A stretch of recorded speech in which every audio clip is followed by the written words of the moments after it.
أكمل إيمان المسلمين والمؤمنين بولاية علي أمير المؤمنين عليه السلام. اللهم صل على محمد وآل محمد. والصلاة والسلام والتحية والإكرام على أفضل الموجودات العبد المؤيد والرسول المسدد المصطفى الأمجد المحمود الأحمد أعني أبا القاسم محمد. اللهم صل على محمد وآل محمد. وعلى روحه ونفسه وصهره ووسيه سيد الأتقياء والأصفياء مولى الموالي إمام المتقين علي بن أبي طالب. اللهم صل على محمد وآل محمد. وعلى أوصيائه لا سيما بقية الله في الأرضين روحي وأرواح العالمين لتراب مقدمه الفدا واللعنة الدائمة على أعدائهم أجمعين من الآن إلى قيام يوم الدين. أما بعد فقد قال الله الحكيم في كتابه الكريم بسم الله الرحمن الرحيم يا أيها الذين آمنوا اتقوا الله وكونوا مع الصادقين. صدق الله.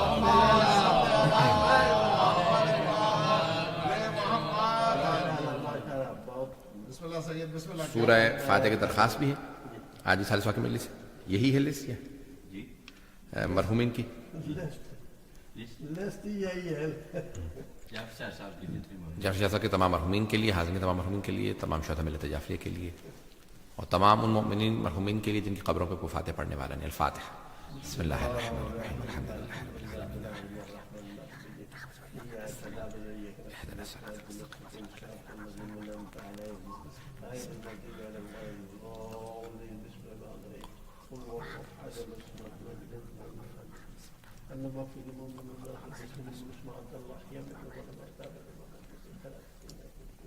اللهم صل اس سے بہتر انداز سے صلاۃ کی زحمت کریں گے.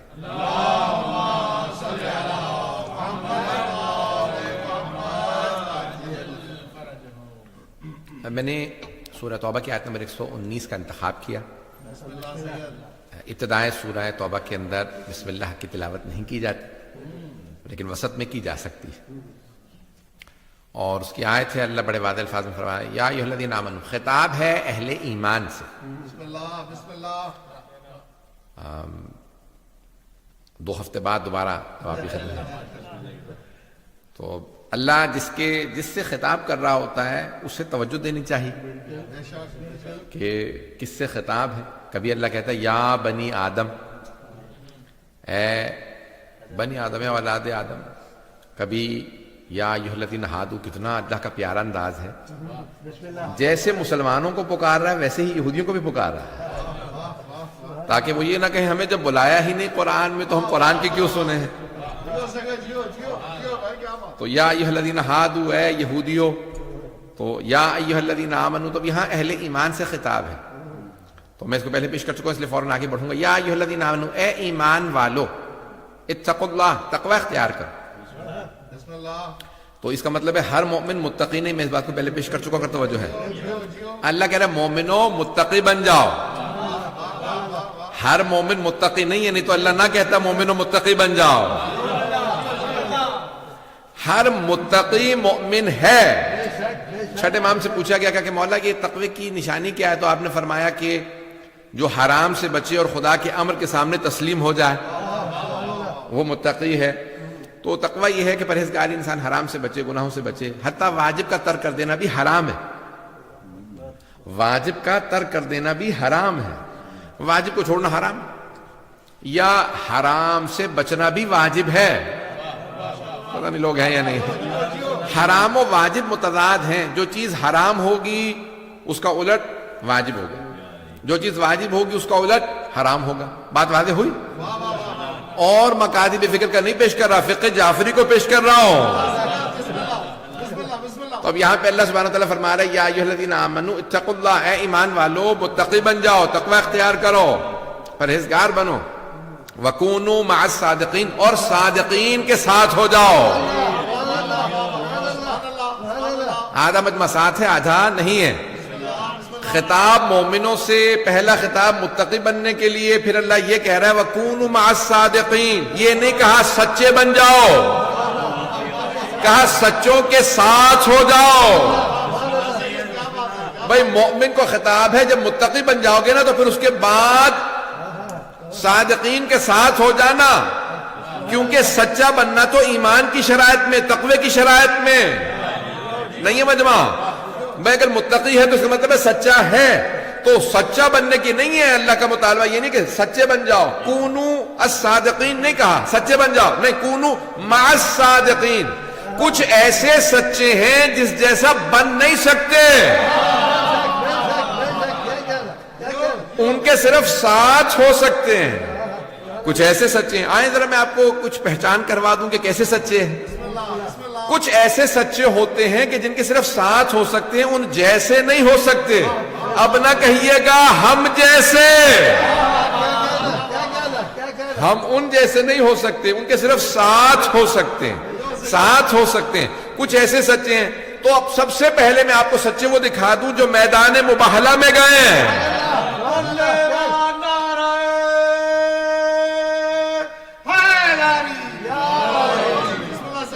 توجہ ہے نا جانے کی راہ. تو جو میدان مباہلہ میں گئے ہیں، اگر سبھی سچے جا سکتے ہوتے تو پھر اللہ کبھی نہ کہتا سچوں کو لے جائیے، جھوٹوں پہ ہم لعنت کریں گے. تو اب جو میدان مباہلہ میں گئے ہیں ان جیسے سچوں کے ساتھ ہونا. ایک اور بات یہاں پیش کر دوں، بھائی وہاں لعنت جو ہے وہ جھوٹوں پہ کی گئے، فَنَجْعَلْ لَعْنَةَ اللَّهِ عَلَى الْكَاذِبِينَ. پھر ہم جو ہے وہ جھوٹوں پہ خدا کی لعنت بھیجیں گے. تو اب یہ کون سے جھوٹوں پہ خدا کی لعنت؟ یہ کون سا جھوٹا ہے جس پہ خدا کی لعنت ہے؟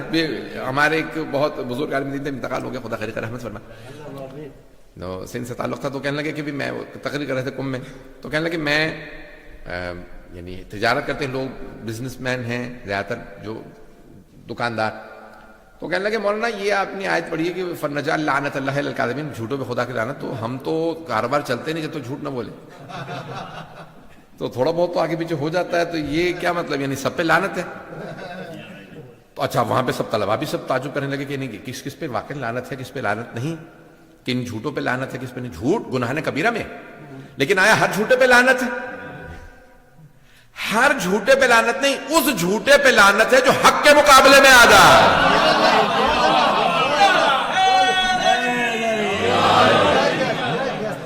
جو حق کے مقابلے میں آ جاتا ہے ایسے جھوٹے پہ خدا کی لعنت ہے. جو حق کے مقابلے میں آ جائے، سچوں کے مقابلے میں آ جائے، جو حق والوں کے مقابلے میں آ جائے، چاہے وہ مباہلہ میں ہو چاہے سقیفہ میں ہو.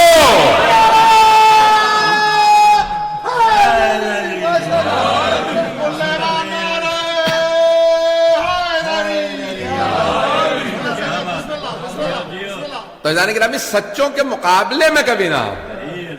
اچھا اب جو حق کے ساتھ ہوتا ہے نا، تو جب وہ حق کے ساتھ ہوتا ہے اس کی بخشش ہو جاتی ہے، کیونکہ حق کے ساتھ ہونے والا لازمی نہیں ہے کہ وہ پورا پرفیکٹ ہو، عادل ہو، ما کمال ہو. حق کے ساتھ ہے تو اس میں آہستہ آہستہ کمال آتا جائے گا. بھئی تھوڑی سی توجہ کیجئے گا. جو سورج کے ساتھ ساتھ رہتا ہے تو روشنی پڑتی رہتی ہے، جو حق کے ساتھ رہے گا اس پہ عکس آتا رہے گا. حق کے ساتھ رہنا بہت ضروری ہے. ساتھ رہو گے تو کچھ نہ کچھ اثر آئے گا، اور جس پہ حق کے ساتھ رہ کے بھی اثر نہ آئے تو اس پہ بھی لعنت ہے. بات پہنچی نہیں مانتے.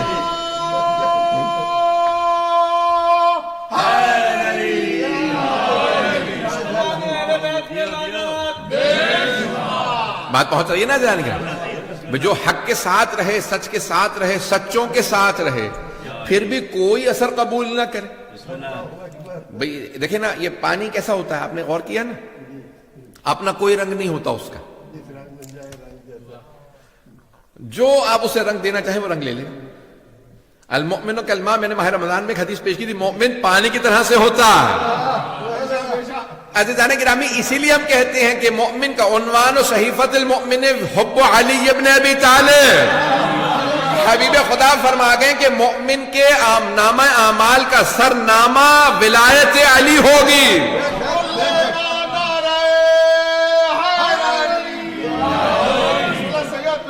چلیے گا عزیزان گرامی. تو اب یہ حب علی جو ہے وہ صحیفہ مومن کا جو نامہ اعمال ہے، میں جو آج پوری تمہید باندھی ہے، میں جو پیش کرنا چاہ رہا تھا کہ خود خمسہ کا موضوع ہے چھٹے امام صاحب کی زندگی. عزیزان گرامی اللہ نے کہا کہ سچوں کے ساتھ ہو جاؤ. صادق نبی نے دین کی بنیاد رکھی، ان کے بعد حدیث بیان کرنے پہ پابندی لگ گئی. اب حدیث کو جب دوبارہ بیان کر کے دین کو ریوائیو کرنا تھا، احیاء کرنا تھا، تو پھر کسی صادق امام کی ضرورت تھی کہ وہ صادق امام اس فقہ محمدی کو زندہ کریں.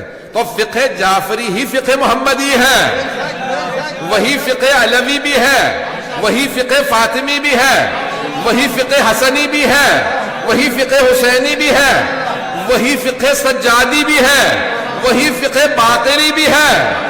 اور صرف فقہ جعفری نہیں ہے، وہی فقہ کاظمی بھی ہے، وہی فقہ رضوی بھی ہے، وہی فقہ تقوی بھی ہے، وہی فقہ نقوی بھی ہے، وہی فقہ عسکری بھی ہے، وہی فقہ مہدوی بھی ہے.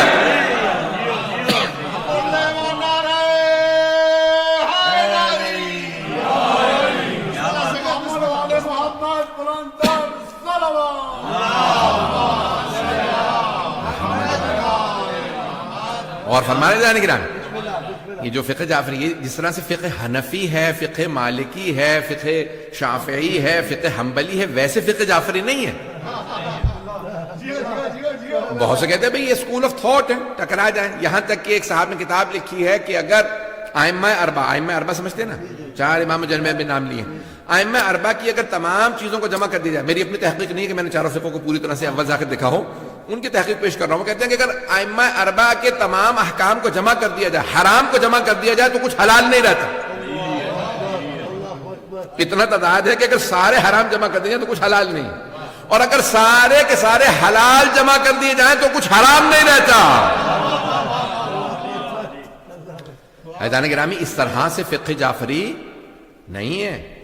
فقہ جعفری ہی فقہ علوی ہے، یہی فقہ محمدی ہے. بس میں ایک حدیث پیش کر دوں. میں سمجھتا ہوں کہ میں نے ساری کی ساری مجلس مکمل کر دی، میں پھر آگے بڑھ جاؤں گا، پھر فقہ امام صادق علیہ السلام کو پیش نہیں کروں گا، کچھ اور مطالب پیش کروں گا امام کی زندگی سے. بس یہ ایک حدیث چھٹے امام کی سن لیجیے، سے پلے سے باندھ لیجیے گا کہ چھٹے امام علیہ السلام فرماتے ہیں حرام محمد حرام الی یوم القیامہ وحلالہ حلال الی یوم القیامہ. آپ فرماتے ہیں محمد صلی اللہ علیہ وآلہ وسلم کا حرام قیامت تک کے لیے حرام ہے، ان کا حلال قیامت تک کے لیے حلال ہے. بھئی یہ اور ہوں گے جو کہیں گے کہ ہم رسول خدا کے حرام کو حلال کر رہے ہیں. یہ کھانا تھا یعنی رسول خدا کے زمانے میں حلال تھا، وہ حرمہما وعاقب علیہما، میں اسے حلال کر رہا ہوں. اور پھر اس کے بعد کہیں کہ نہیں رسول خدا کے زمانے میں حلال تھا، میں حرام کر رہا ہوں. عزیزان گرامی بھائیوں سے پوچھ لیجئے، ہمارے بھائی کہتے ہیں کہ ہم اہل سنت نہیں ہیں، ہم اہل سنت والجماعت ہیں.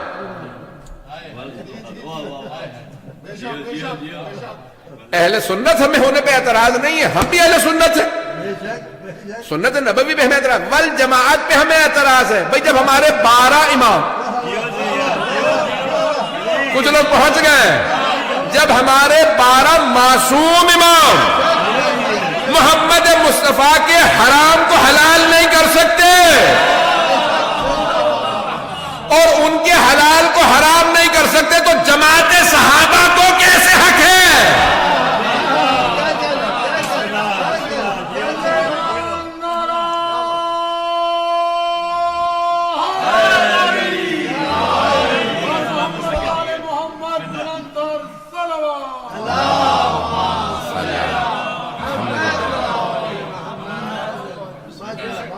ہمیں صرف اعتراض یہ ہے کہ جماعت کو حق نہیں ہے. اب مجھے نہیں پتا کہ علامہ اقبال نے یہ کس جماعت کے لیے کہا تھا. اگرچہ بت ہیں جماعت کی آستینوں، مجھے ہے حکم ادا لا الہ الا اللہ. اگر توجہ ہو عزیزان گرامی، اب یہ جماعت کا مسئلہ آ جاتا ہے کہ آپ کہیں کہ اس کو بھی مانو جماعت میں، اسے بھی مانو، اسے بھی مانو. ہمارا مسئلہ یہ آ جاتا ہے، ہم کہتے ہیں سنت نبوی پہ ہم قربان، اہل بیت پہ ہم قربان، قرآن پہ ہم قربان. لیکن جہاں تابعین کا، صحابہ کا اور دوسروں کا اگر دین کا مسئلہ پیغمبر سے ٹکرا گیا تو پھر ہمیں کوئی چیز پیغمبر کے مقابلے میں قبول نہیں ہے،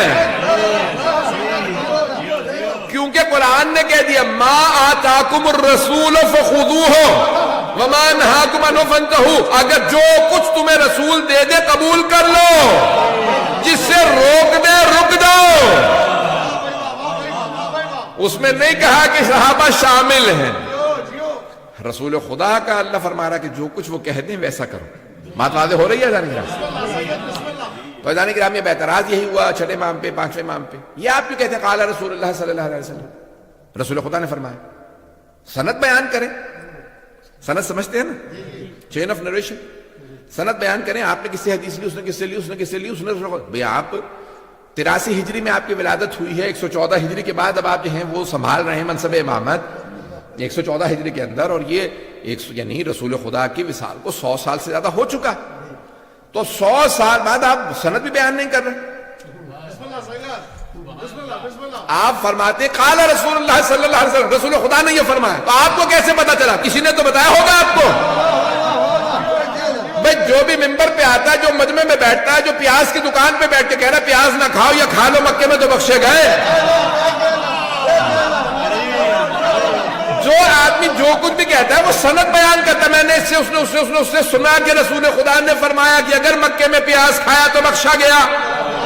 پتہ نہیں لوگ ہیں یا نہیں ہے.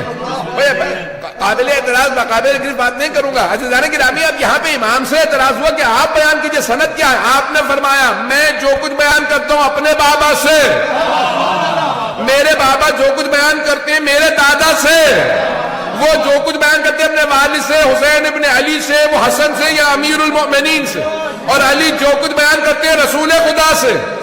اللہ قرآن میں فرما رہا ہے وما ينطق عن الهوى ان هو الا وحی یوحى. رسول خدا نطق ہی نہیں کرتے جب تک کہ وحی نازل نہ ہو جائے. کہا ہم جو کچھ بیان کرتے ہیں وہ اللہ ہی سے ہے. یہ میرا سلسلہ سند ہے.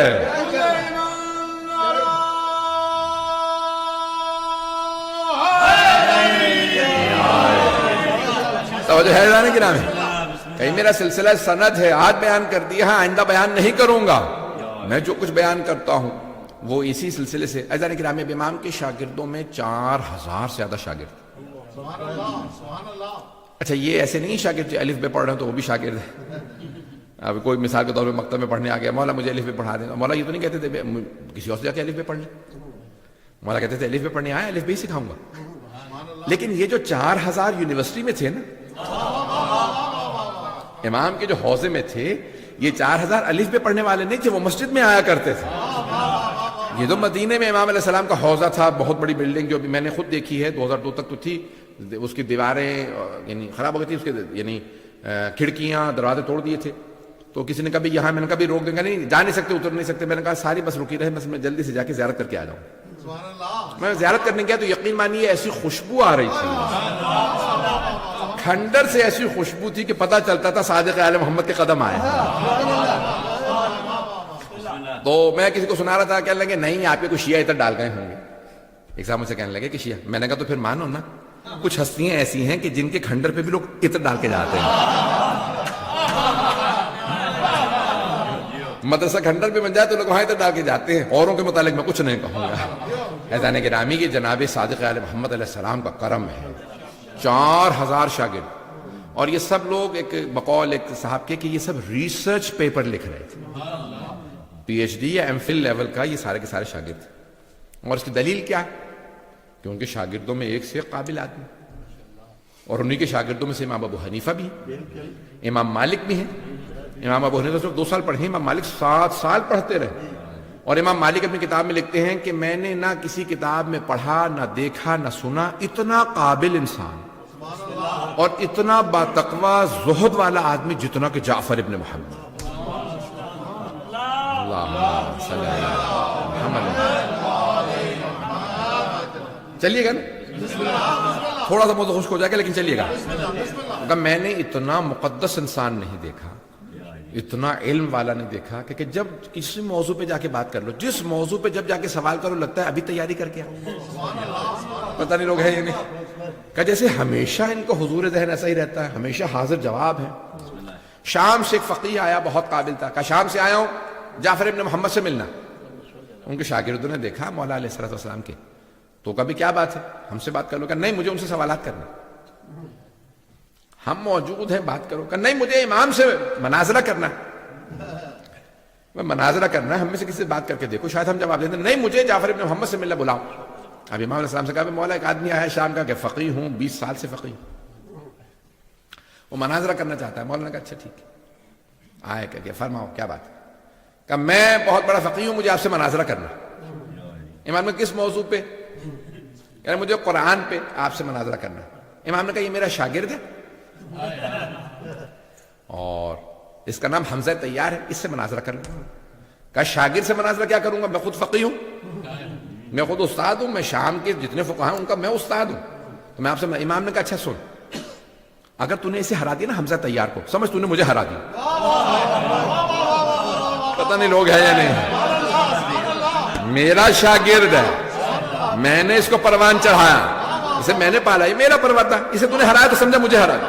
جا کے اس کے ساتھ وہاں بیٹھ جا, جو تمہیں مناظرہ کرنا ہے سامنے بیٹھ مناظرہ کرے گا. تو کہ سارے لوگ تھے, انہی کے ماننے والے تھے, میں تو روب میں تھا, پتہ نہیں لوگ ہیں یا نہیں, میں پریشر میں تھا. آرام سے جا مناظرہ کر لے, جو تو فیصلہ کرے گا کہ تو جیتا تو ہارا, جو تو کہے گا مجھے قبول. پتہ نہیں لوگ ہیں یا نہیں. بھئی اکثر ہوتا یہ ہے کہ جب مناظرہ ہوتا ہے نا, ہر آدمی کہتا ہے میں جیت گیا. نہیں ہے لوگ, امام کہہ رہے جو تو فیصلہ کرے گا مجھے قبول ہوگا.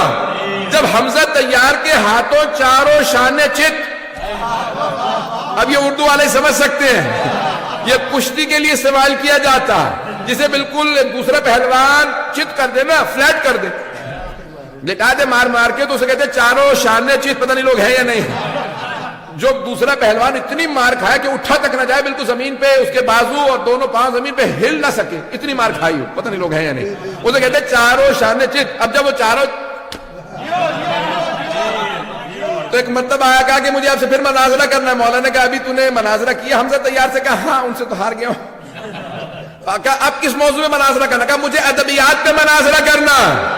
مولانا نے کہا ذرا بلاؤ ہشام ابن سالم کو. ہشام ابن سالم کو بلاؤ, کہا جائے اس سے مناظرہ کر. کہا نہیں مجھے آج سے مناظرہ کرنا ہے. مولانا نے کہا اس سے تو پہلے شاگرد سے تو بحث کر کے دیکھ لے. مناظرہ کیا, پھر واپس آ کر مجھے آپ سے مناظرہ کرنا. مولانا نے کہا ابھی تو نے کیا مناظرہ. کہا اس سے تو ہار گیا ہوں, مجھے باپ سے مناظرہ کرنا ہے. مولانا نے کہا اب کس موضوع پہ؟ کہا علم کلام پہ. امام نے کہا ہشام ابن حکم کو بلاؤ. لوگ ہوں, ایک مرتبہ کا توحید میں کروں گا. امام نے کہا بلا, مختلف شاگردوں کے نام لیتے رہے. کہا جس موضوع پہ تو کہے گا شاگرد ہے. ہر شاگرد سے ہار کر آخر میں کہا اب فقہ پہ مناظرہ کروں گا. امام نے کہا زرارہ کو بلاؤ. زرارہ اپنے آئین سے ہارا. جب کہا کیسے کیسے شاگرد ہے, جس کے ساتھ بیٹھو ہلنے نہیں دیتا, چاروں طرف سے علمی دلیلیں لے کے آتا, لگتا ہے علم اسی پہ اترا. امام نے کہا ہم نے سکھایا.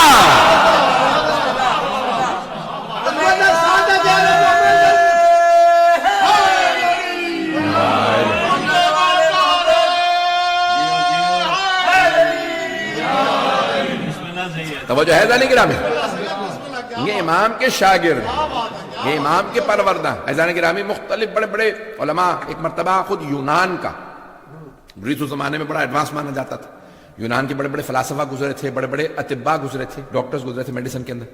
تو ایک ڈاکٹر آیا, اس نے کہا میں ملنا چاہتا ہوں تمہارے استاد سے. امام نے کہا کہ بلاؤ.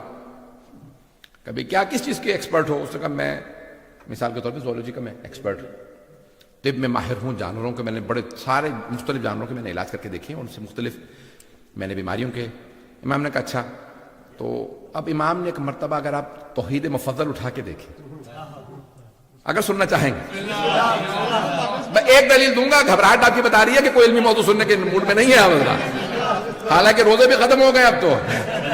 رضانے گرامی, ایک مرتبہ امام علیہ الصلوۃ والسلام نے کہا کہ اچھا تم زولوجی سارے, تم نے ڈاکٹر تھا, یعنی جس کا آپ کی زبان میں کہتے ہیں ڈنگر ڈاکٹر, ایسے ہی ہے کہ جانوروں کا ڈاکٹر ہے, تو کبھی تم ڈانگر دیکھتے رہے ہو، مختلف جانوروں کو دیکھتے رہے ہو، بتاؤ کیا؟ ہاں یہ میں اس طرح سے ہوتا ہے، ویسے علاج ہوتا ہے۔ میں نے کہا ٹھیک ہے، اس کے بہت سے سوالات ہیں، میں تفصیل کا وقت نہیں ہے، سن لیجیے گا۔ میں بہت پیارے انداز سے کوشش کروں گا کہ امام کے مطلب کو ایسا پیش کروں کہ دلوں میں ہوتا ہے، ذہن میں جگہ بنے۔ تو امام علیہ السلام نے کہا تم نے دیکھا ہے کہ پرندے جو ہیں وہ انڈے دیتے ہیں، بہت سے ریپٹائل جس کہا جاتا ہے وہ بھی انڈے دیتے ہیں، فش ہیں انڈے دیتی ہیں مختلف۔ کہا ہاں۔ امام نے کہا تم نے پرندوں کے انڈوں کو دیکھا ہے، ان کے سائز مختلف ہوتے ہیں، شکل مختلف ہوتی ہے، توجہ ہو۔ اچھا اب شاگرد پریشان ہے کہ امام تو جانور پرندے پالنا پولنا یہ ہمیں صبح سے رات تک ہمیں پڑھاتے رہتے ہیں، تہجد میں ہیں، نماز میں ہیں، عبادات میں ہیں، روزوں میں ہیں، قرآن میں ہیں، یہ پرندوں سے جانوروں سے متعلق ایسے گفتگو کر رہے ہیں کہ پوری زندگی انہوں نے طبابت کی ہو، پتہ نہیں لوگ ہیں یا نہیں۔ اب شاگرد بھی پریشان ہے کہ ہمیں ساری زندگی پڑھاتے میں ہو گئی، یہاں تک کہ حضرت زرارہ نے کہا مولا جب آپ کے بابا پڑھاتے تھے نا تو میں بچہ تھا، آپ کے پاس بیٹھتا تھا، آپ مجھے حج پڑھاتے تھے، مولا یہ 35 سال ہو گئے مجھے پڑھتے ہوئے، یہ فقہ کب ختم ہوگا؟ امام علیہ السلام نے فرمایا زرارہ وہ حج جو جناب آدم کی خلقت سے 2000 سال پہلے شروع کیا، تم چاہتے ہو سارا پڑھا دو؟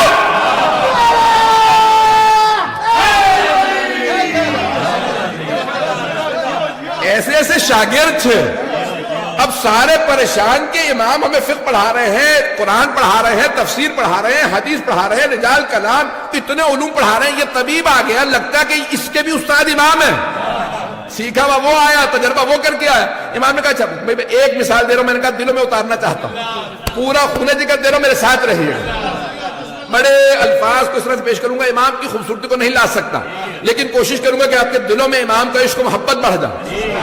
ایسا کہ امام نے کہا کہ تم نے دیکھا کہ مختلف پرندے انڈے دیتے ہیں، کہا تو ان کے سب پرندوں کے رخ الگ الگ ہوتے ہیں، ان کے رنگ الگ الگ ہوتے ہیں، پرندوں کے رنگ الگ الگ ہوتے ہیں۔ کبوتر ہی اگر آپ دیکھیں تو کتنے ہی رنگوں کے کبوتر ہوتے ہیں، مرغیاں رنگ برنگی ہوتی ہیں، کتنے رنگوں کی ہوتی ہیں، کتنے پرندے، سب کی بولیاں الگ الگ، بولیاں الگ الگ، چونچیں الگ الگ، آنکھیں الگ الگ، کچھ تیرنے والے کچھ اڑنے والے۔ امام نے کہا کہ تم دیکھو سب کے انڈے ایک جیسے ہوتے ہیں، چھوٹا ہو بڑا ہو، جب کھولو گے تو سفیدی اور زردی، سب میں سفیدی اور زردی ہی ہوتی ہے۔ توجہ، انگریزی میں بھی دیکھیں گے تو یہی کہا جاتا ہے سفیدی اور زردی، یوگ ہوتا ہے ابلیمیا ہوتا ہے، یہ کہا کہ سب میں ایک ہی زردی اور سفیدی، اور کچھ نہیں ہے، تیسری چیز نہیں ہوتی، سب میں زردی سفیدی ہوتی ہے۔ اگر کوئل کہیں جا کے بے کے گھونسلے میں انڈا رکھ دے، اس کا انڈا گرا دے، اب سیک رہی ہے اس کو بیا سیکے گا، پھر بھی کوئل ہی کا چوزا نکلے گا۔ توجہ بھائی، انڈے بدلتے رہے اس میں سے وہی نکلے گا، اتنے سب میں ایک ہی زردی ایک ہی سفیدی، لیکن جب چوزے نکلتے ہیں بولیاں الگ الگ، رنگ الگ الگ، پر الگ الگ، بنانے والے کو پتا ہے کس کے انڈے میں کیا اثر رکھنا ہے۔ وہ خالق اتنا باریک بین ہے، اتنی فائن لائن ڈرا کرتا ہے کہ کبھی دھوکہ نہیں ہوتا یہ کس کا انڈا تھا۔ پتہ نہیں لوگ پہنچے یا نہیں پہنچے۔ جس کے اب امام عزیزان گرامی، اس کی اگر آپ جتنی گہرائی میں سوچئے گا اتنا زیادہ آپ کو سوچنے پہ مجبور ہوں گے کہ بیان کرنے والا صرف وہی ہو سکتا ہے جو حجت خدا، حجت خدا کے علاوہ کوئی بیان نہیں کر سکتا، یہ وہی بتا سکتا ہے جسے اللہ نے علم دے کے بھیجا ہو، یہ وہی بیان کر سکتا ہے اس کی خلقت کا ہدف کیا تھا، کہ اتنے پرندوں کے اندر اتنی بولیاں، اتنے رنگ، اتنی نسلیں، اور اس کے اندر کتنی انواع اقسام کے پرندے ہیں، ان میں کچھ اڑنے والے ہیں، اور پرندوں کے پر ہوتے ہیں، بہت سے اڑ نہیں پاتے ہیں، کچھ تیرتے ہیں کچھ تیر نہیں پاتے ہیں، کچھ پانی میں ڈالو تو مر جائیں گے، کچھ پانی نہ ہو تو مر جائیں گے، پتہ نہیں لوگ ہیں۔ تو ساری باریکیاں اللہ نے خلق کی۔ کہا آپ نے بات تو بہت بڑی کی، یہ بتائیے کہ آپ کے نزدیک انسانی بیماریوں کی جڑ کیا ہے؟ امام نے کہا میدا، نہیں پہنچا سکا۔ تو کہا کیوں؟ کہا کیونکہ انسان جو کچھ خوراک کھاتا ہے میدے میں وہی انسان بنتا ہے، وہی کچھ اس پہ اثر کرتی ہے۔ یہ انگریزوں نے آج اپنے ٹی ویوں پہ پروگراموں کے نام رکھے ہیں، you are what you eat. نہیں ہے لوگ، ایسا ہے یا نہیں ہے؟ You are what you eat. 1400 سال پہلے، نہیں 1400 نہیں، 1250 سال پہلے جعفر الصادق علیہ السلام فرما گئے معدے کا خیال رکھو باقی سب صحیح ہو جائے گا. یہ انسان جو کچھ کھاتا پیتا ہے ویسا ہی ہو جاتا ہے. اسی لیے کہا شراب سے اجتناب کرو، حرام سے اجتناب کرو، گناہوں سے اجتناب کرو. ان تمام چیزوں کے آپ کی روح پہ اثر ہوں گے، جسم پہ اثر ہوں گے، بینائی پہ اثر ہوگا، یہاں تک کہ مختلف چیزیں، مولا یہ بیماری ہے، یہ پریشانی ہے، کیا کروں؟ یہ چیز کھا لیجیے. عزیزان گرامی، اس زمانے میں جہاں میڈیسن نہیں ہے امام بتا رہے ہیں کہ مختلف چیزوں کے اثرات ہیں. اور بعد میں سائنس نے ڈسکور کیا کہ بھئی یہ مختلف جو آپ کے جو یہ جتنے بھی یہ نٹس ہوتے ہیں ان کے سب کے اثرات ہیں کہ جو شوگر والے ہیں ان کو ہارٹ اٹیک نہ ہو جائے، یا اخروٹ کھا لیجیے. یہ چیزیں بتاتے ہیں یا نہیں بتاتے؟ چلیں آپ لوگ سننا نہیں چاہتے، میں آگے بڑھوں گا. عزیزان گرامی، یہ امام صادق علیہ السلام کا کمال ہے. جیسے شاگرد آ جائیں گے امام اس کے حساب سے سکھا رہے ہیں. ایک سادہ سی مثال دینا چاہتا ہوں. لندن کی ایک یونیورسٹی کے اندر میں نے 15-16 سال پہلے میں نے ایک پی ایچ ڈی کے لیے اپلیکیشن دی. تو انہوں نے کہا کہ بھئی یہ موضوع، انہوں نے مجھے فون کیا، میں یہاں پہ فیکلٹی کی ہیڈ خاتون پروفیسر ہوں، یہ نام ہے. یہاں پہ ہمارے پاس کوئی بھی اتنا کوئی قابل آدمی نہیں جو کہ اس پی ایچ ڈی کو سپروائز کر سکے. سپرویژن ہمارے کرنے کے لیے ہمارے پاس نہیں. میں نے کہا میں آپ کو کوئی بتا دیتا ہوں کہ وہ سپروائز کر سکتے ہیں. کہ لگے ہم ایک اسٹوڈنٹ کے لیے ایک آدمی نہیں لا سکتے، نہیں ہمیں بہت زیادہ کاسٹ آئے گی. تو میں نے کہا آپ اس یونیورسٹی میں کتنے اسٹوڈنٹس ہوں گے؟ کہ 20,000 سے زیادہ. توجہ، پڑھانے والے کتنے ہیں؟ پروفیسر، اسسٹنٹ پروفیسر، لیکچر، ان کو تو کئی 100 ہیں، ہنڈریڈز. توجہ. اچھا ایک ڈپارٹمنٹ میں آپ اکیلی ہیں؟ نہیں. اس نے کہا ایک ڈپارٹمنٹ میں اکیلا آدمی ہو ہی نہیں سکتا، کیونکہ ڈپارٹمنٹ کے اندر اسپیشلائزیشن سب کا الگ الگ نہیں ہے. مجمع ہر ڈپارٹمنٹ میں ایک ہی فزکس کا ڈپارٹمنٹ ہے، اس میں ایک پروفیسر نہیں ہے، کئی پروفیسرز ہیں. نہیں ہے مجمع میرے ساتھ؟ آپ انگلش کے ڈپارٹمنٹ میں چلے، انگلش ہے، لینگویج ہے، کیا مصیبت ہے؟ اتنے ڈپارٹمنٹ میں لوگ کیوں ہیں؟ کبھی سب کا اسپیشلائزیشن الگ الگ ہے. کوئی لٹریچر کا ہے، کوئی کمپیریٹو اسٹڈیز کا ہے، کوئی لنگوسٹکس کا ہے، کوئی لینگویج کا ہے، کوئی گرامر کا ہے. نہیں ہے مجمع؟ ایک ہی زبان ہے، اس کے اندر اتنے پروفیسر کا نہیں. 15 20 30 بعض کا پروفیسر ہیں ایک ڈپارٹمنٹ میں. اس لیے نہیں کہ اسٹوڈنٹ زیادہ ہیں، اسپیشلائزیشن الگ الگ ہے. اتنی بڑی یونیورسٹی، 20,000 سے زیادہ وہاں پہ اسٹوڈنٹس، 500 سے زیادہ پروفیسر، لیکچرر، لیکن امام صادق کے ایک شاگرد کو پی ایچ ڈی نہیں کرا سکتے. 4,000 شاگرد چھٹے امام کی بارگاہ میں پی ایچ ڈی کر رہے تھے. ان سب کی صلاحیت ختم ہو گئی تھی، چھٹے امام کی باقی تھی.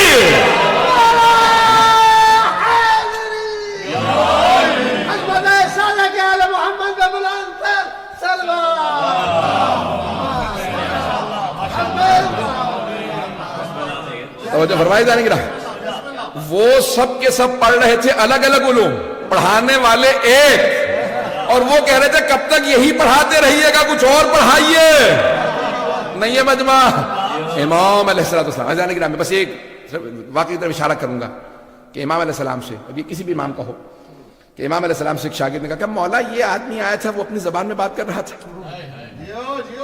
آپ ان کے ملک گئے ہیں؟ پتہ نہیں لوگ ہیں یا نہیں. مولا نے کہا کیوں؟ کہا ان کی زبان آپ روانی سے بول رہے تھے، نہ آپ نے انٹرپریٹر بلایا ہے، نہ پوچھا کون سی زبان ہے یہ، کہ کیسے کو بات بتایا تو صحیح کہ کس زبان میں بات کر رہا ہے، کہاں سے آیا ہے. تو مولا آپ نے اس کی زبان میں اسی سے روانی سے بات کی. امام مسکرائے. امام نے کہا ذرا کنکری دینا. اٹھائی. امام نے لعاب دہن لگایا کہ منہ میں رکھ. اس نے وہ کنکری منہ میں رکھی. اب سارے شاگرد دیکھ رہے ہیں کہ کیا کر رہے، بہت تیزی، 1 2 3 4 5 گن رہا بہت تیزی. کیا گن رہے ہو؟ 70 تک گیا. کہ امام کے لعاب دہن کو میں نے اپنی زبان پہ رکھا، 70 زبانیں تو مجھے ازبر ہو گئی ہیں.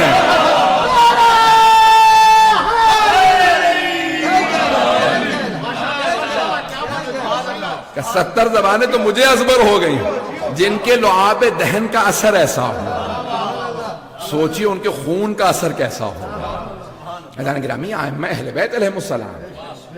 تو اذان گرامی یہ امام علیہ السلام کا بحث میں زیادہ تفصیل میں نہیں جا رہا ہوں، بس 1 2 واقعہ کی طرف اشارہ کروں گا کہ امام کے شاگرد بڑے بڑے قابل شاگرد ہیں. امام علیہ السلام امام کے شاگردوں میں سے ایک شاگرد کا نام، آپ نے یہ واقعہ سینکڑوں مرتبہ سنا ہوگا، مجھ سے بھی سن لیجیے. نام ہے ہشام ابن حکم، کوفے کے رہنے والے ہیں، شیعہ ہیں، اور بہت نوخیز سے، ابھی ان کی داڑھی بھی نہیں آئی تھی، تو یہ امام کے شاگرد تھے. تو امام کے پاس آئے ملنے کے لیے مدینے میں. مولا نے ایک مرتبہ کہا کہ بھئی جب گئے تو مولا بار بار دیکھ رہے ہیں وہ ہشام آنے والا، وہ آنے والا. لوگوں کو مولا کون آنے، کبھی ابھی آنے والا. جیسی وہ آیا مولا نے ابا اتاری، ہشام کوڑا ہے.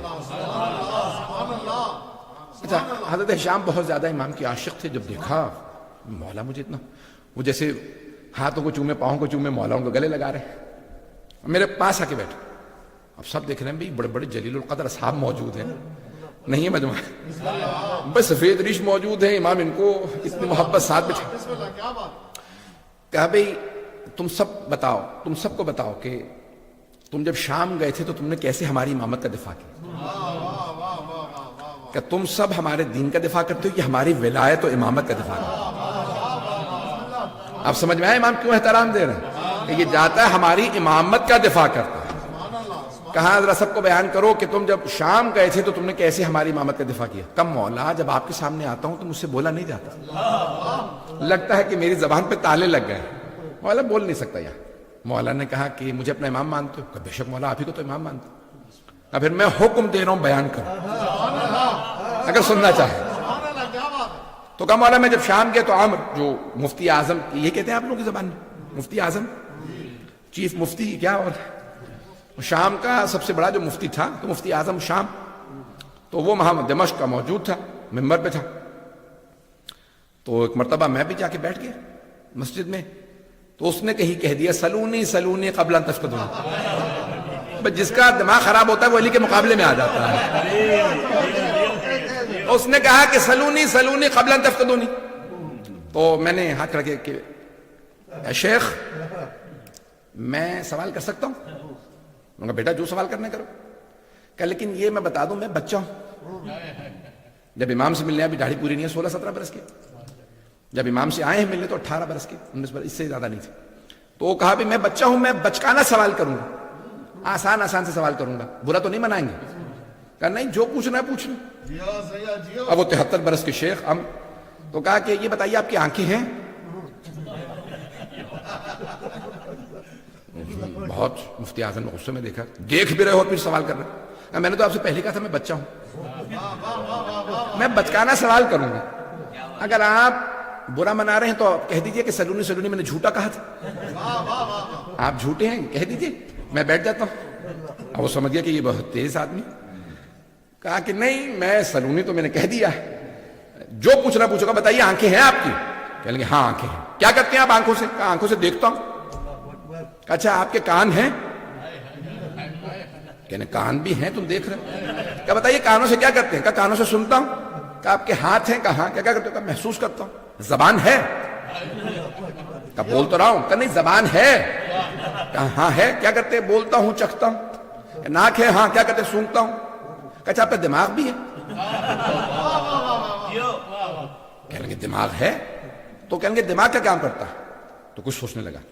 کہ جب آنکھیں دیکھتی ہیں نا تو دماغ تصدیق کرتا، جو دیکھا وہی دیکھا، کچھ اور نہیں دیکھا. جب کان سنتے ہیں نا تو دماغ تصدیق کرتا، جو سنا ہے وہی سنا، کچھ اور نہیں سنا. جب ہاتھ محسوس کرتے ہیں نا تو دماغ تصدیق کرتا، کنفرمیشن دیتا ہے کہ وہی محسوس کیا جو محسوس کیا. توجہ ہو. تو کہا اچھا حواس خمسہ جب محسوس کرے تو دماغ تصدیق کرتا. کہیں گے ہاں. تو اس کا مطلب آپ یہ کہنا چاہ رہے ہیں آپ کے اس جسم میں دماغ امام کا کام کرتا ہے.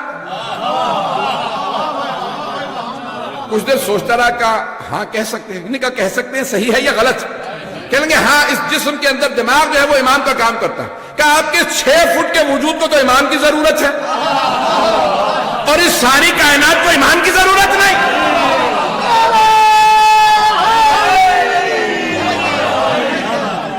توجہ فرمائی. کہ یہ ساری کائنات کو امام کی ضرورت نہیں. تو کچھ دیر سوچتا رہا پھر کہا کہ کیا کہوں. کہ تم ہشام تو نہیں ہو؟ نام سن رکھا تھا کہ کوئی ہشام لڑکا آیا جہاں جاتا مناظرہ کرتا ہرا دیتا امامت. کہ تم ہشام تو نہیں ہو؟ کہ نہیں تقیہ میں تھے وہ. کہ میں ہشام نہیں ہوں. کہ تم اس کے دوست ہو؟ کہنے لگے نہیں. کہا کوفے کے رہنے والے ہو؟ کہاں کوفے کے رہنے والا ہو، کوفے سے آیا. کہ پھر تم ہی ہشام ہو. ممبر پہ میری جگہ تم آؤ، میں تو جاہل ہوں، پتہ نہیں لوگ ہیں یا نہیں. جب اس سے اقرار کروا لیا تو جھوٹا ہے سلونی نہ کیا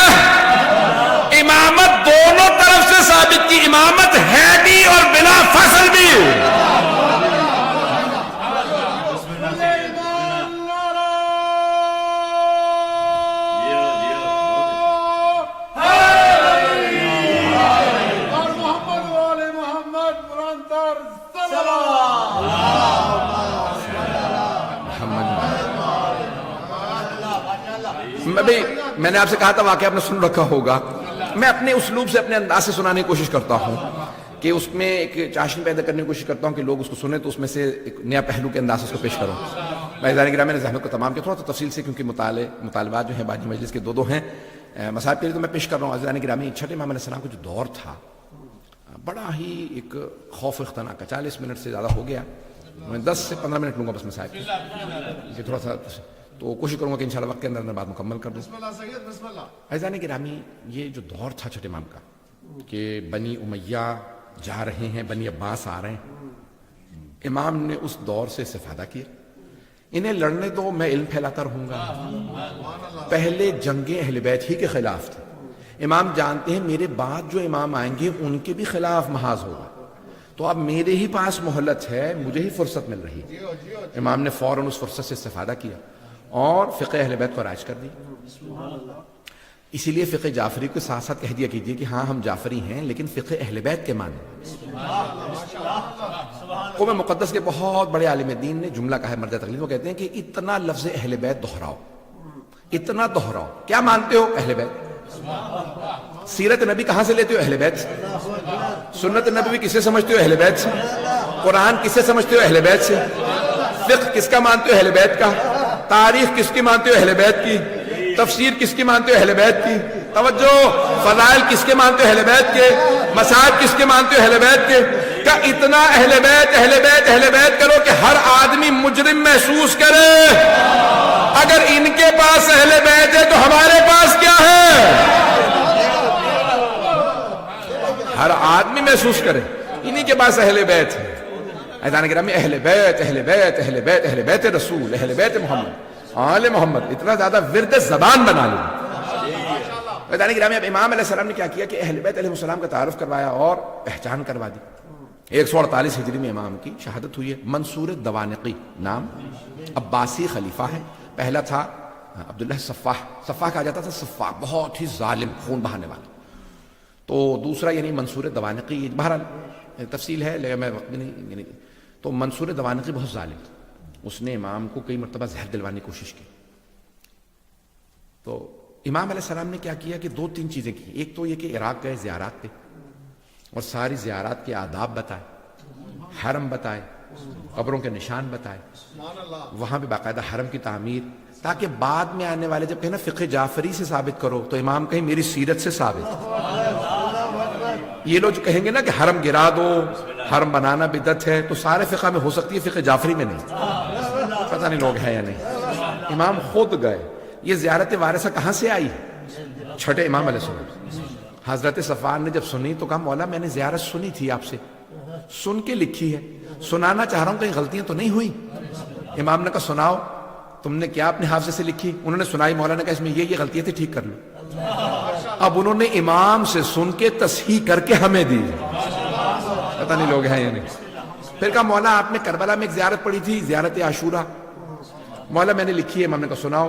پھر کہا اس کے بعد مولا آپ نے ایک دعا پڑھی تھی, امام نے کہا اس کا نام دعا القمہ. ہاں مولا یہ سناؤ. امام نے تصحیح کی. تو یہ ساری حضرت صفوان سے آئی.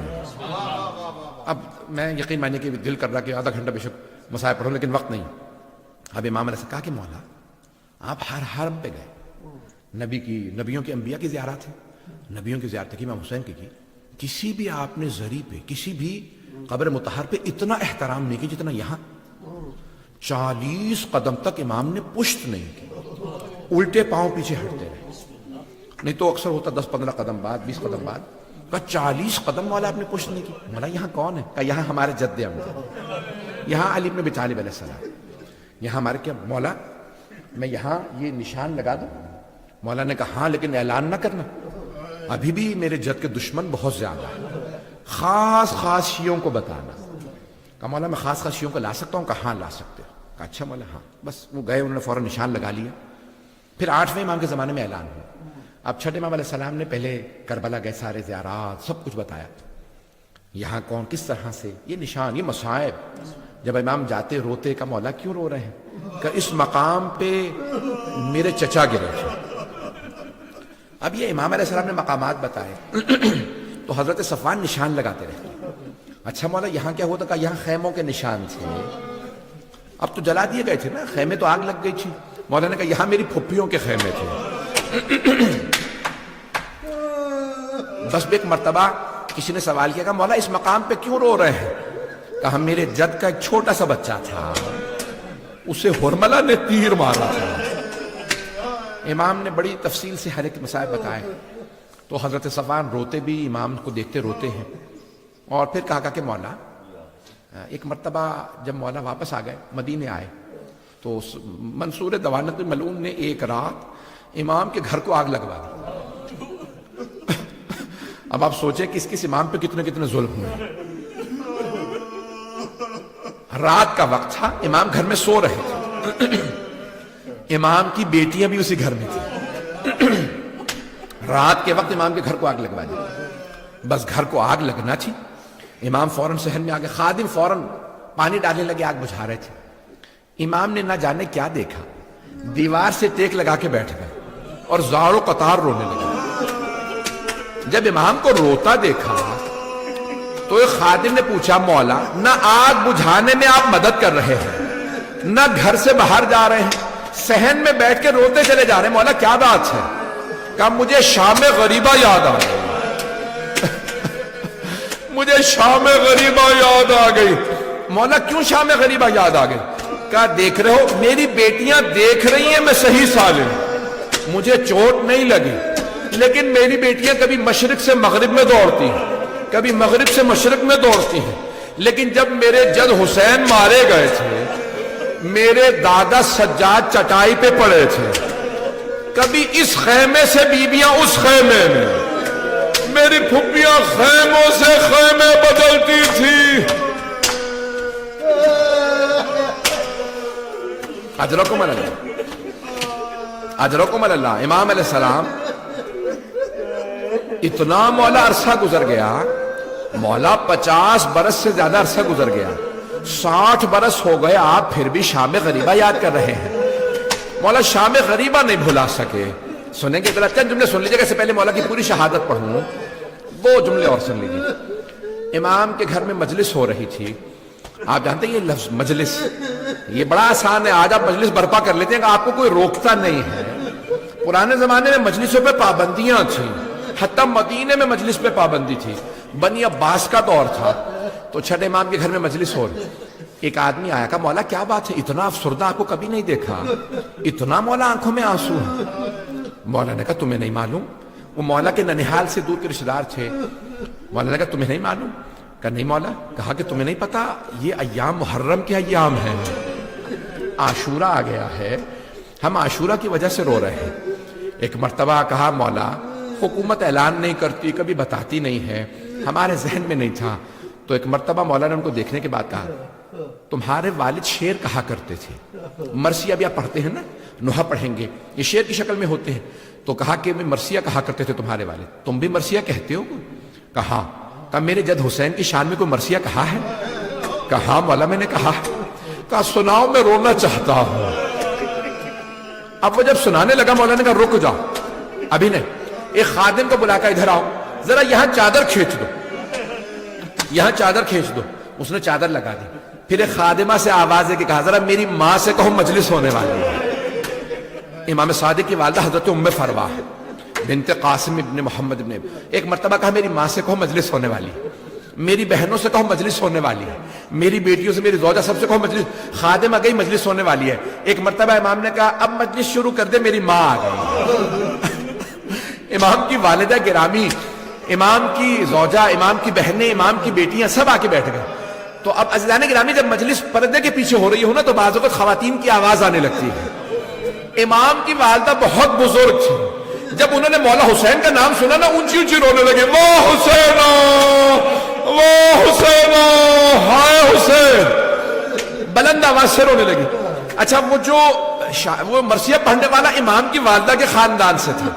اس نے ایک مرتبہ آواز دے کے کہا اے ام فروا, اگر آپ زیادہ روئیں گی نا تو آپ کا بیٹا امام صادق آپ کو گلے لگائے گا, کہے گا اماں اور نہ رو, اے مادر گرامی صبر کیجیے. لیکن اے ام فروا جب آپ کی پھپھیاں روتی تھی انہیں تازیانے مارے جاتے تھے. اجرکم اللہ، اجرکم اللہ۔ میں یہی ختم کر دیتا، 2 منٹ کی زحمت دوں گا، وقت تمام ہو چکا۔ اجرکم اللہ۔ بس اس سے پہلے کہ نوحانی ہو، ماتم ہو، ایک مرتبہ امام کے ہاں مجلس ہو رہی ہے، سن لیں گے؟ مجھ سے کہا تھا امام جعفر صادق علیہ السلام کے ساتھ ساتھ امام موسیٰ کاظم کے بھی 2 جملے پڑھ دوں۔ جب مجلس ہو رہی تھی نا، امام کی والدہ رو رہی تھی، تو سب رونے لگے، امام کے بچے بھی رونے لگے۔ امام نے خادم کو آواز دی، سارے مدینے والے امام کے گھر پہ جمع ہونے لگے۔ گھر پہ آ کے سب کہنے لگے، کیا ہو گیا، کسی کا انتقال تو نہیں ہو گیا، یہ ایسے لوگ رو رہے ہیں؟ امام نے کہا الباب الباب، دروازہ بند کر دو۔ ایک آدمی نے دروازہ بند کیا، پوچھا مولا کیا بات ہے؟ کہا میرا بیٹا بے ہوش ہو کے گر گیا۔ یہ ہو نہ ہو امام موسیٰ کاظم تھے، روایت میں نام نہیں ہے، لیکن ایک بچہ کہتا ہائے میری پھپھیاں، ہائے میرے جد حسین۔ اجرکم اللہ، اجرکم اللہ۔ بھائی ہر امام علیہ السلام کا تابوت برآمد ہو، لیکن میں کہوں 4 تابوت بڑے ہی مظلومیت کے تابوت ہیں۔ میں جملہ پیش کر رہا ہوں، شاہ صاحب نے مجھ سے کہا تھا کہ بھی امام موسیٰ کاظم علیہ السلام کے 2 جملے ضرور پڑھ دیجئے گا، پیش کروں آپ کے سامنے۔ کہتے ہیں تاریخ کا سب سے بڑا جنازہ شاید امام جعفر صادق کا ہے۔ مدینے سے باہر سے لوگ آ گئے، 7ویں امام نے بڑے اہتمام سے غسل و کفن دیا، خود جنازہ پڑھایا۔ میرا جنازہ موسیٰ کاظم پڑھائیں گے۔ ہر باپ کو حسرت ہوتی ہے میرا غسل و کفن میرے بیٹے کرے، میرا جنازہ میرا بیٹا پڑھائے، لیکن ہائے رے امام حسین، جنازہ بے گور و کفن پڑا رہا، دھوپ میں لاشا تھا۔ اجرکم اللہ۔ آخری جملہ، بس بھی وقت تمام ہو چکا۔ 4 میں تابوت پیش کر رہا تھا، بس بھی میں نے سارے مسائب چھوڑ دیے۔ 3 تابوت 4 ہیں، میں 3 پیش کروں گا۔ 4 تابوت بڑے مظلومیت کے تابوت ہیں۔ پہلا جناب فاطمہ الزہرا کا، رات کی تاریکی میں تابوت اٹھا، بڑا مظلومیت کا تابوت ہے۔ وقت نہیں ہے، میرے ساتھ رہیے گا، کوئی رونے میں بخل نہ کرے۔ دوسرا تابوت ایک زندان میں اٹھا، ایک بیمار بھائی نے ہاتھوں پہ چھوٹا سا لاشا، آواز دے کے کہا 72 کے عزادار بابا۔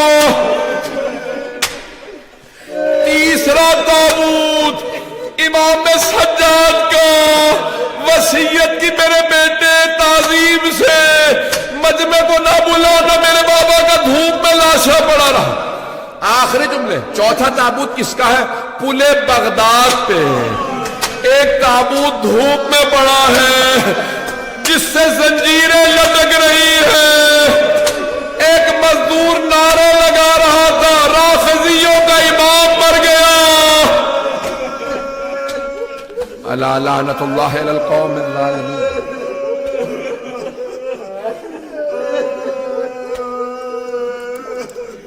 وَسَيَعْلَمُ الَّذِينَ ظَلَمُوا أَيَّ مُنقَلِبٍ يَنقَلِبُونَ۔ بس بھئی ہاتھوں کو بلند کیجئے گا، ایک جملہ صرف پیش کروں گا۔ 6 امام کی شہادت کا، جب ایک مرتبہ سادات حسنی کو گرفتار کر کے لے جا رہے تھے، امام کو پتا چلا کہ گرفتار کر رہے ہیں، فوراً امام ننگے پاؤں گھر سے دوڑتے ہوئے باہر آئے، کہا رہنے دو، ہم پہ پہلے بڑے ظلم ہو گئے ہیں، ان سادات کو گرفتار نہ کرو۔ جب وہ لے جا رہے تھے نا، تو ایک مرتبہ کسی ملعون نے ایک نیزہ جس میں زہر بجھا ہوا تھا، امام صادق کا کسی نے کرتا کھینچا، دوسرے نے پشت میں نیزہ مارا، اسی میں زہر تھا۔ ایک مرتبہ جب امام 65 برس کے ہیں، جیسے امام کے نیزہ لگا، امام زمین پہ گرے، آواز دی اپنے بیٹوں کو مجھے اٹھا کے لے جاؤ۔ امام سے اٹھا نہیں جا رہا تھا، زہر سرایت کر گیا تھا۔ میں آواز دے کے کہوں یا امام جعفر صادق، اے مولا آپ نے بیٹوں کو آواز دی مجھے اٹھا کے لے جاؤ۔ مولا لیکن ایک امام ذوالجناح سے گرے، انہوں نے نہیں کہا میرے بیٹوں مجھے اٹھاؤ، آواز دی اماں میں گر گیا۔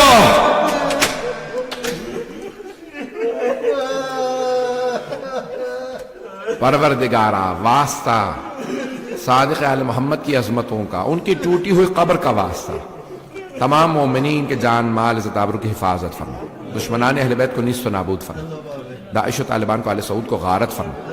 پروردگار دنیا کے حالات بہت سے خراب ہے، فلسطین کے، شام کے، بحرین کے، یمن کے، سب کی حفاظت فرما، کشمیر کے، نہ جانے کہاں کہاں، افغانستان، پروردگار سب کی حفاظت فرما، بانی مجلس کی توفیقات میں اضافہ فرما، ان کے تمام مرحومین کے، ہم سب کے تمام مرحومین کی شب جمعہ ہے، سب کی مغفرت فرما۔ ربنا تقبل منا انك انت السميع العليم بحق محمد